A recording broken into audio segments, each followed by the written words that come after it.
képp koo bëgg nga bëgg mu bëgg la lool comme di nga xam ne yow na nga ko bëggee jàmm salaam xéewal ak tawféex am seen diggante maa ngi lay déggal nga def secret bi waaye nag da nga ko def nag si farata bépp secret bu ma leen fi jox bëggu lu defar diggante bëggu lu neexal diggante rek moo tax waaye bëgguma loo xam ne day yàq ndax man ma leen koy jox bëgg naa si am tuyaaba yi ma may déglu bu dee da ngaa nekk situation yooyu da nga am koo xam ne da nga ko bëgg sëy ak moom bëgg koo takk wala nga bëgg sëy ak moom si farata wala nga nekk si relation boo xam ne dafa naqadi nit ki war na la ginnaaw nga bëgg mu dellu si nga nekk si sëy bi naqadi lool moo xam ko góor ki wala ko jigéen ki defal lii incha allah ndax yàgg naa ko liggéeyal ay nit te gis naa si ay résultats yu yéeme kon du ma ko téye man kese damay ñëw ko séddoo ko ak yéen tam bu ngeen ko jotee ngeen partage ko ñëpp mën see jot ndax jamono juñ toll nii dañuy faral di jot ay message ay appels yu bari say am ay jafe-jafe diggante yi am ay jafe-jafe da ngay bëgg a takk nit mu xaw a yéex wala ay seytaane la raxasu si kon nag dafa leen ko si farate incha allah te di ngeen gis li mu leen wax ndax man mi leen koy jox xam naa bu baax a baax li ma leen di jox lan la ndax gis naa njëriñ gi mu am incha allah kon yéen tam bu ngeen ko defee yàlla si yàlla def njëriñ bu ngeen si jublu lu baax yàlla si yàlla def njëriñ ñi nga xam ne nag ñu ngi bëgg a def istixaar di seetlu seen mbir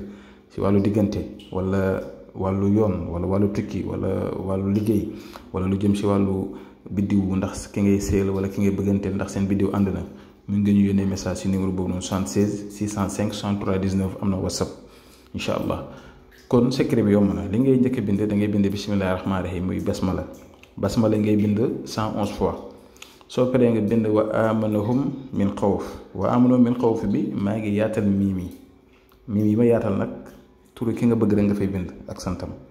ak turam ak sant yaayam boo ko xamee boo ko xamul nga def turam ak santam rek si biir miim yi ba pare nga tëj ko soo paree nag si suuf da nga koy tëjee ak allahumma salli ala sayyidina muhammad wa sallim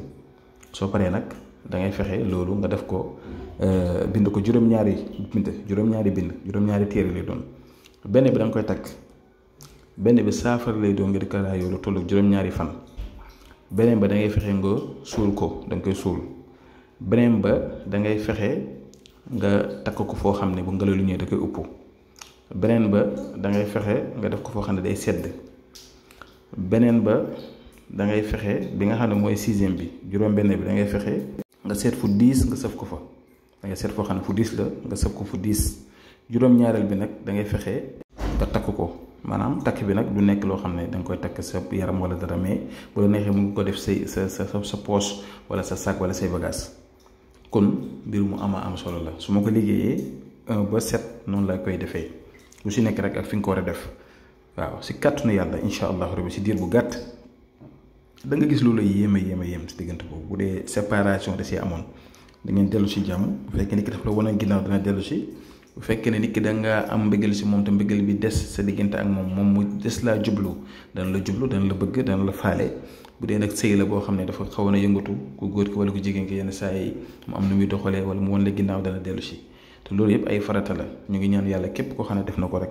ba xolam sedd si rek ñun tam yal na yàlla fay ñu si yoolu ndax loolu rek lañ ci wër nit ñi nekkul ne ku nekk nga mën a ñaanal ñii am na ñoo xam ne dañuy ñëw ñu leen di ñaanal am na ñoo xam ne itam amuñ moyen wala amuñ occasion pour mën leen ñaanal waaye yal na yàlla fajal leen seen aajo yëpp képp ku nekk soxla boo mënti am te nekkul luy mooy yàlla wala luy lor nit yal na yàlla fajal la ko kon tey lii laa leen indiloon ñu ngi yem fi ba suba jàmm incha allah asalaamaaleykum wa rahmatullahi wa barakatuhu